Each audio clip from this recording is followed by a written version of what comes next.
Hola a todos, soy Eli y bienvenidos a mi serie de ensayos sobre feminismo. Entonces, el vídeo de hoy es el primer vídeo del apartado que trata sobre la naturaleza humana y sobre el género. Y en este apartado pues voy a tratar temas como si el género es un constructo social, las diferencias entre sexo y género, voy a hablar de por qué este es un tema tan polémico y por qué hay tanta gente que parece rechazar esta visión de la naturaleza humana. Y también voy a ofrecer distintas soluciones que aportan diferentes ideologías y ya al final voy a llevar la mirada al futuro y voy a analizar cómo esto encaja con la visión transhumanista de la humanidad. Así que empecemos con el primero hablando del género y el sexo y de si es todo realmente un constructo social. Y para empezar el vídeo voy a presentar la visión feminista y la visión posmoderna sobre el género y sobre la naturaleza humana. Entonces, uno de los pilares fundamentales dentro de esta ideología es la creencia de que el género es en gran medida o en total medida un constructo social. Y esta ideología hace una distinción muy clara de lo que es el sexo y lo que es, por otro lado, el género. Y el sexo sería esencialmente nuestra biología y en cambio el género representaría toda la influencia de la socialización en la construcción de la persona. Entonces, definamos un poco mejor qué significan estos dos conceptos, porque mucha gente cree que el sexo significan simplemente nuestros genitales o que el sexo son nuestros cromosomas y que la mujer sería el cromosoma XX y el hombre el cromosoma XY. Y aunque estas dos acepciones del sexo son mayoritariamente bimodales, en el sentido de que casi siempre se presentan como una polaridad binaria, macho o hembra, la verdad es que también existen casos como por ejemplo las personas intersex, las personas intersexuales, que tienen unos genitales que no acaban de ser ni de machos ni de hembras, y también existen casos, aunque son raros, en los que los cromosomas se expresan de diferente manera. Así que en el campo de la biología, la definición que se usa es la de si un organismo produce unos gametos, unas células sexuales que son grandes y caras de producir, que en este caso serían los ovarios, y estaríamos hablando de una hembra,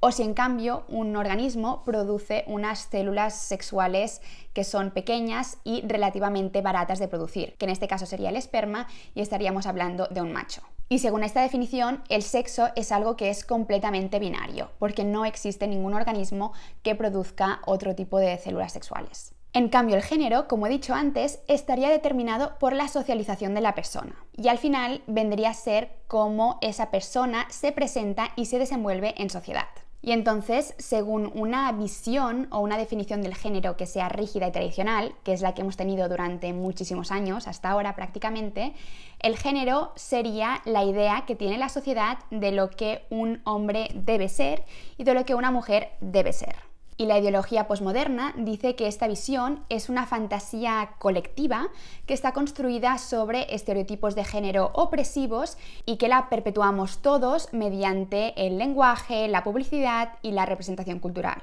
Otra de sus ideas es la de que el género es algo performativo, es decir, como un papel que actuamos de cara a la sociedad, como una máscara que nos pondríamos para encajar en lo que la sociedad cree que deberíamos ser, para encajar en estos moldes preestablecidos y que oculta o dificultaría ser nuestro auténtico yo. Y de esta manera, la misión de la modernidad sería deconstruirnos como individuos e intentar dejar atrás todos estos estereotipos opresivos. Y así, el género dejaría de ser algo binario y de estar determinado solamente por tu biología y pasaría a ser un espectro, de manera que habrían tantas identidades de género como personalidades o maneras de presentarse al mundo. Y aquí las máximas representantes de este tipo de pensamiento serían las pensadoras como Simone de Beauvoir, con su máxima de no se nace mujer, sino que se llega a serlo, o la estadounidense Judith Butler, que es quien conceptualizó la idea del género como algo performativo. Y estas son unas teorías que son extremadamente populares dentro de las ciencias sociales y de las humanidades,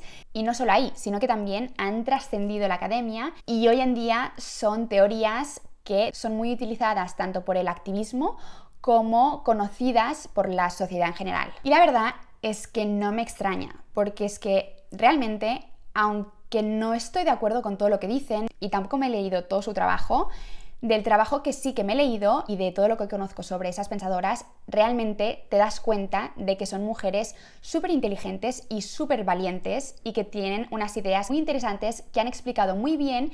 y que al final hemos hecho bien de escucharlas como sociedad. Pero esto no quita que no haya un problema, que no es precisamente pequeño, con sus teorías. Y es que todas estas teorías sobre la construcción social del género se encajan dentro de la concepción de la naturaleza humana como una tabla rasa. Que esta es la idea de que los humanos nacemos como un libro en blanco, una pizarra en blanco, que está libre de instintos, de impulsos o de carga evolutiva, y que solo mediante la socialización, esto quiere decir la influencia de nuestra familia, de nuestra escuela, de la publicidad y de la cultura en general,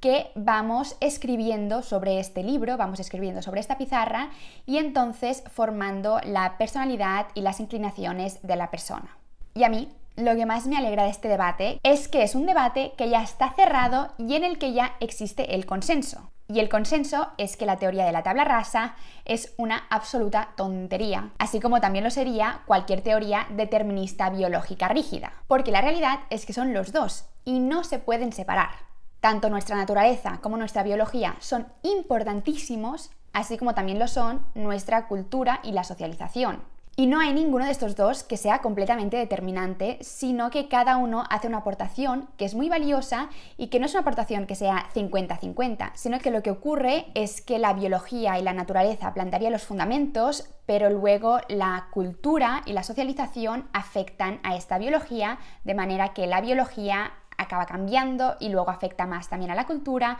y así va sucediendo y sucediendo. Y no hay ninguna de estas aportaciones que sea estática, sino que es una interacción constante y es por eso que es tan difícil de separar. Dicho esto, hay una cosa que es cierta y es que los humanos existimos como organismos biológicos desde mucho antes de existir como animales sociales y animales culturales. Y aunque hoy seamos animales ultrasociales y con una cultura hipercompleja, esta socialización no deja de ser un fenómeno que aparece mucho